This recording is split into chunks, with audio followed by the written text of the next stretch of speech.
Hello, my name is Gauransh and today I'm going to give a seminar on the topic machine learning. According to me, machine learning is nothing but an art of computer thinking. So just let's start with it. The very first thing is, what is machine learning? Obviously, when we talk about any topic, then we must know what is it. So just let's see what it is. It is a technique that allows computer to learn and make computers able to predict.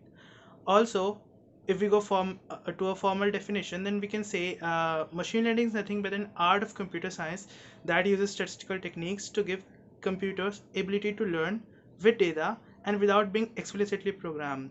So what I mean by this is, actually we do not have to program each and every topic of code. A computer automatically learns from what we give as it a data. So before going ahead, let's just understand some very important basic terms. So the very first is classifier. It is nothing but a set of algorithms and functions that get trained for prediction. um, we can understand it in a simpler way, like classifier is nothing but an algorithm. uh, like for adding two numbers we have algorithm. Similarly, for learning from data we have classifier. The next thing is nothing is a training data, and the training data is a data that we feed into the classifier so that it learns from it. And in last we have the testing data, which is a data that is required to test our trained classifier. When we train something, we must know how it is performing, and to check that check the accuracy of the trained classifier, we use the testing data. So let us understand how much machine learning works actually. So machine learning works in a very simple flow. If we look from a very large perspective, and how it works is, it takes input, it feeds into a classifier, and then the classifier learns from it and predicts the output. It's that simple: input, classifier, learning, and then output. And classifier is nothing but a set of instructions or algorithms. So that how machine learning works. Let us understand it with an example of apples and oranges. As we can see in the images, we have an apple and we have one orange, and the below table shows features and labels about it. So in features, we have took two features. The one is weight and the another one is texture. So we can easily see, according to the table, that weight of oranges is generally more than what the weights of apple is, and the texture of oranges are bumpy, whereas the texture of apples are very smooth.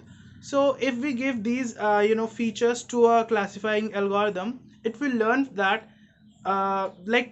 if we have weight more and we have this texture as bumpy, then it can easily classify it to an orange or an apple. That how it works. It takes the data, it learns something, and then it predicts. That's how the machine learning algorithm works. Let's just move into the applications of machine learning. Obviously, when we learn something, we must know its applications as well. So the applications of machine learning are in various fields. In today's world, we have enormous applications of machine learning, and the very first of it is the voice assistant that we use on a daily basis. The voice assistants are available in every digital devices that we have, like the smartphones, smart TVs, smart speakers. We have a lot of them. And giving you an example of voice assistant, we can say Google Assistant and Apple Siri, Amazon Alexa. We have whole bunch of them, and all of them uses the machine learning algorithms at their heart. So that was the very basic, daily basis uses of machine learning is. The next is business perspective. We have a lot of machine learning tools that are available, especially for business perspective.